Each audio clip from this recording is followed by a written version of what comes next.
there's a big difference between being busy and being productive. It's really easy to spend your time on the things that don't move the needle, because the things that do move the needle might feel challenging. They might require you to use your brain differently, think differently, or they might require you to step outside of your comfort zone. Welcome to Imperfect Action. I'm Steph Taylor. For years, I read all the books, downloaded all the freebies, and did all the courses. But it wasn't until I started taking imperfect action that my business had its first $1 million year. Imperfect action is about doing things before you're ready, prioritizing consistent action over perfect action, and moving forward, even when you're not sure you're doing it right. On this show, you can expect mindset advice, actionable marketing tips, and strategies to build a business that brings you more profit, more freedom, and even more joy. Are you on the list to get my daily biz boosters? Every day, I'll send you a bite-sized prompt designed to help you grow your business in a more intentional way.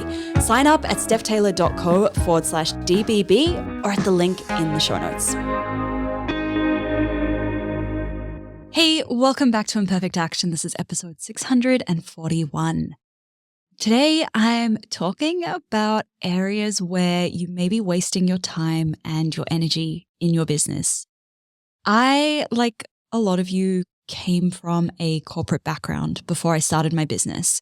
And in my corporate role, it was all about the appearance of being busy. We had to look busy, and it was a good thing if we worked late into the evening, because then it looked like we were being really productive.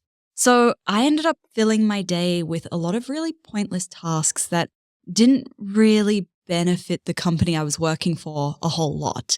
But it made me look busy and it made me feel productive, and it filled up my day so I could be appearing to work late. And then when I started my first business and left my corporate role, and even into my second business, which is through a couple of different iterations, is the business that I'm in today, I found it really hard to unbundle busy and productive. In my mind, I had linked being busy, filling my day with things, as also meaning I was being productive. And I worked so hard doing all of the things. I was constantly busy in my business, and yet my business didn't move forward. I was working harder than ever, but things just weren't falling into place. And, in the last episode, I actually talked a bit about my first business and why that didn't work out. But even with my second business, I was working so hard. I was being so busy all the time and not seeing that growth.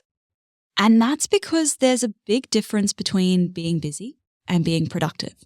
It's really easy to spend your time on the things that don't move the needle, because the things that do move the needle might feel challenging. They might require you to use your brain differently, think differently, or they might require you to step outside of your comfort zone.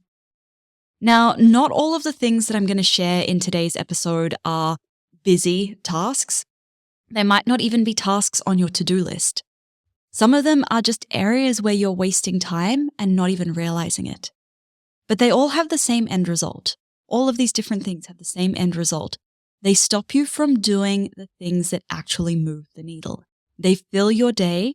They make you feel like you don't have enough time, and then you prioritize these over the things that move the needle, because it's easier to do these than it is to do the challenging, uncomfortable things that actually move the needle.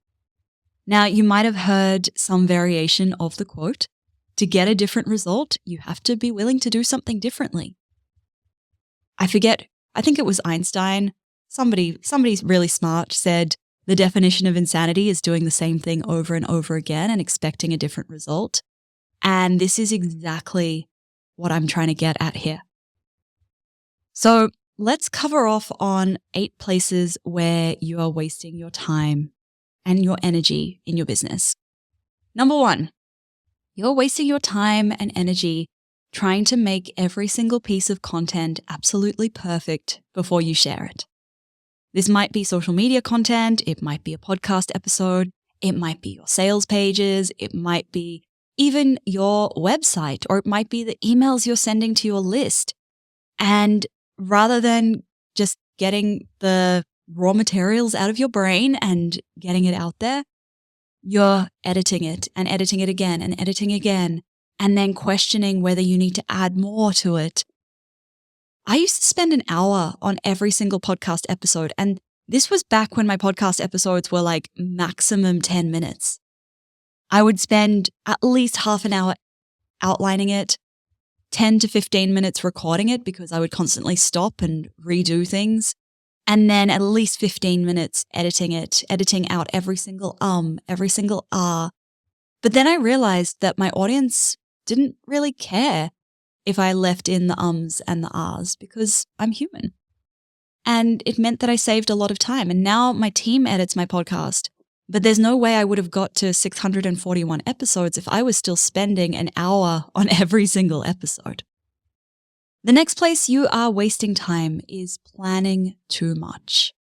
Planning. It feels really comfortable because we think if we can plan enough, we'll remove any uncertainty from the equation. If we can just plan it right, it'll all go to plan. I'm not usually a huge planner, but I noticed this coming into my life in a totally unrelated, unbusiness-related context where for the very first time I was going on a multi-day hike by myself. I was packing my own tent, carrying my own dehydrated food, cooking my own meals, all of that. And it was for 5 days. And before I left, I had a spreadsheet outlining every single thing. I outlined exactly what I was going to eat for each meal, exactly how much all of my equipment weighed down to the gram, because when you're carrying everything on your back, each gram adds up and it gets very heavy very quickly, and then it hurts your knees and your feet and you get blisters. So I had this massive spreadsheet detailing every single thing, how far I was going to walk each day, which campsites I was going to stay at. And on day 4, something that I didn't plan for ended up happening. On day 4, I ran out of toilet paper. Not really what you want to happen on a 5-day hike when I also wasn't feeling particularly well.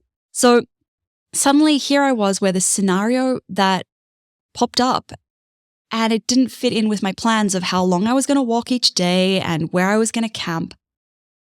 And I figured it out. My solution was I ended up walking the last 2 days in just one day. So on day 4, I walked 37 kilometers, which is roughly 20 to 25 miles roughly. So pretty far to walk in one day, but I had to. And that was something I could never have planned for. So rather than planning for everything and hoping that that removes the uncertainty, remember you can never remove the uncertainty. There's never a guarantee that something's going to go to plan. But what you can trust in is your own ability to figure something out when it doesn't go to plan. Okay, the third place you are wasting too much time is waiting until you have more clarity or more confidence before you take action. You might be sitting there like, oh, I want to do this one day, but I'm just not clear on it yet, so I'll just wait and the clarity will come to me. Or I want to do this thing, but it feels really scary right now, so I'm going to learn more, I'm going to research more, I'm going to plan more, and then I'm going to feel more confident, and then I will do it. Clarity comes with action. Confidence also comes with action. It's not until you take those first steps that the path begins to reveal itself. It's really hard to see what the entire path is going to look like until you start to take those steps. Same with confidence. You don't build confidence by waiting to do, you build confidence by doing. Recently, I got back from America where for the first time ever, I had to drive on the wrong side of the road. I knew I'd always put it off. Whenever I've gone overseas, I've always resisted hiring a car in places where they drive on the right-hand side of the road. But for this trip, I had to. And before the trip, I did so much research. I was like Googling, how do I drive on the right-hand side of the road? Which way do I go around a roundabout? Who do I give way to? Who do I yield to? And in all of that research, it didn't make me more confident. It made me less confident. It actually made me more overthinky. It made me more scared. And then when I sat in the car on the wrong side of the car, because normally we sit on the right-hand side of the car and drive on the left-hand side of the road and everything's flipped. So I'm sitting on the wrong side of the car, on the wrong side of the road, freaking out because I can't stay in the lane because I'm trying to align myself up. But then a few hours after doing that, I started to get the hang of it. I started to feel confident. And that's because I actually sat in the car and drove it out of the rental car lot and started to feel comfortable on the wrong side of the road. Confidence comes by doing. Same with podcasting. People are like, oh, you're so confident at podcasting. I wasn't when I first started. If you go back to like the first 10 episodes, you'll notice such a difference in how I speak and the content in the episodes. They were fully scripted. These are now more of a bullet point outline. Those first probably 50 episodes were fully scripted. Okay. The fourth place that you are wasting time and energy in your business is overcomplicating things and feeling overwhelmed as a result. Now, overwhelm is this beautiful blanket feeling of like, I just don't know what I'm going to do. And I don't really want to think about all of the different pieces. So I'm just going to tell myself that I feel overwhelmed and then I don't have to poke and prod into this uncomfortable thing. And a lot of the time it comes because we are overcomplicating things in our mind. We think that there are all of these different steps involved. We think that it has to be a certain way and we build it all up and it's spinning around in our head. And then we're like, oh, too hard basket. I'm not going to deal with that. I really loved Tim Ferriss's book, Tribe of Mentors. And in his introduction for the book, he talks about how he felt a little bit daunted at the prospect of writing this book about all of the people who are high achievers in their fields, and how he asked himself this question: what would this look like if it were easy? And he decided that the answer to that question was to simply interview people who are absolutely killing it at whatever they do and turn those interviews into the book. So I still use this question: what would this look like if it were easy? What is the minimum viable version of this thing? You know, some place where I know that many of you get stuck is if you're thinking of creating an online course and then you think about all of the different pieces involved in the course creation, in the course launch, all of that, and it just builds up in your head as this mucky cloud of different things you need to do. And I always say, well, what's the minimum viable version that you could do? Could you teach your online course as a live workshop first? Would that be easier than pre-recording all of these different modules? Yeah, most of the time it will be. And then once you create that live workshop and you teach it, you've already done a huge step. And then it becomes easier. So, you know, this fits in really nicely with the waiting until you have clarity. I think with action, overwhelm also starts to fade. Okay. The next thing where you are wasting your time is saying yes to things you don't really want to do. You know the ones: coffee catch-ups, networking events that you don't want to go to, collaborations that don't really excite you, all of those things that fill up your calendar that when you said yes to them a while ago, they felt like a great idea. And then you sit down and you want to do some work and you look at your calendar and you're like, where is all of the free space? Because I just have back-to-back calls all day. I really loved the question, would I say yes to this if it were tomorrow? If it were happening tomorrow, would I say yes to this? It's very easy for us to say yes to something when it's in 4 weeks' time or 8 weeks' time. And then when it actually turns up tomorrow or today, we regret it. So would I say yes to this if it were tomorrow? You don't have to say yes to everything, and no is a full answer. You don't have to justify it. If it's something you don't want to do, you can say no. The next place you are wasting time and energy is researching tech and platforms. This comes up a lot. Every time I survey my listeners, this comes up a lot. I'm trying to decide the best email platform. I'm trying to decide where to host my course. I'm trying to decide which is the best podcast host. I'm trying to decide blah, blah, blah, blah, blah. There's a lot of different tech out there, absolutely. But for the most part, they're all pretty similar in terms of pricing and in terms of features. And when you're just starting out, you don't need the most advanced features. Like, I talked about this in an episode a while ago where this is putting the cart before the horse. This is a classic example of putting the cart before the horse. If you're creating a course or a membership, for example, if you are letting the fact that you haven't chosen where you're going to host your course hold you back from actually deciding what the course is going to be about and who it's for and how you're going to position it, then that is putting the cart before the horse. Okay? Because once you know who the course is for and how you're going to position it and the messaging and all of that, great. Now you're going to feel more excited about getting your course out there. And it's not going to matter so much which platform you choose, as long as you choose one that works for you. And if somebody asks me, where's the best place to host a course? Or where's the best place to build my email list? All of that. I just say, just go with Kajabi, right? I love Kajabi. We're in the process of moving some of our sales pages onto Kajabi because our website is on a different platform. And I really think that if you are new, or even if you already have been running your business for a while, being able to have it all in one place is such a massive advantage, because then you don't have to duct tape all of these different platforms together, and it removes the risk that something's going to break. So I love Kajabi. You can grab a 30-day free trial. I have a link for a 30-day free trial at stephtaylor.co/Kajabi. You can sign up, you can test it, take it for a test drive, all of that before you have to actually pay for it. Okay.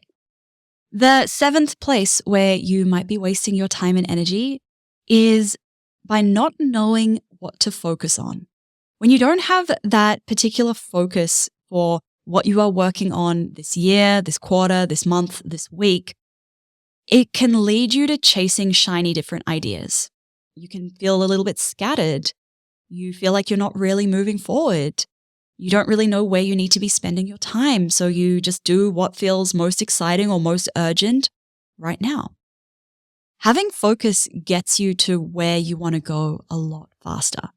But you first need to have clarity on your vision and on your business model. Because when you know what you're working towards, then it becomes a matter of every decision you're making is either getting you there faster or it's slowing you down. And you can ask yourself, is this getting me to my vision faster, or is this building out the business that is my future business model I want? Is it getting me there, or is it slowing me down? I created a free workbook for you called Escape the Messy Middle.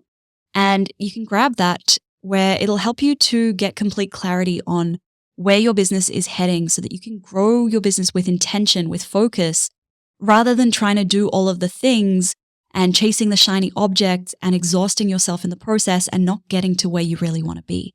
So you can grab that at stephtaylor.co/EMM. There will be a link for that in the show notes as well. And then number 8, I want to say the final, but it's definitely not the final, because there's plenty of other places you might be wasting your time and energy. But the 8th place you might be wasting your time and energy is consuming too much content. Now, this might be social media content, it might be other people's podcast episodes, it might be reading things online. Consuming too much content is really using up a lot of your brain energy, and it can be really distracting. At its best, it might be wasting your time, and at its worst, it might be creating comparisonitis. It might be creating feelings of not enoughness. I'm not posting enough reels because my competitors are posting more, or I should be doing this because my competitor is doing this. And then we feel like we're just not doing enough. And that's not a great place to run your business from. You are doing the best that you can. And you don't need to be looking at what other people are doing. You don't need to be researching based on what other people in your industry are doing. Rather than consuming, switching to creating. Creating from where you feel inspired and aligned, rather than consuming based on what everybody else is doing. So there you have it. 8 places you are wasting time and energy, making your content perfect, planning too much, waiting until you have clarity and confidence before you take action, overcomplicating things and feeling overwhelmed as a result, saying things saying yes to things that you don't want to do, researching tech and platforms, not knowing what to focus on, and consuming too much content. Now, one of the things with podcasting is a lot of the time it's just me talking into my microphone, and I don't get to see or hear from the people who are listening to this show. So if this show has been helpful for you at all, I'd really love it if you could take 30 seconds to leave a quick rating and a review. Say hello, tell me something that you love about this show, because I do read every single one of them. And, when you're creating more than 600 episodes of talking into a microphone, it's really kind of nice to know that there are real humans listening to this and that this is making a difference in some way. So please do let me know if you're listening to this show. Say hello in the reviews. And if you have any friends who you think might like this podcast, please hit the share button, copy the link, and send it over to them, because it's how I get to help more people. Thank you so much for listening. Catch you next time.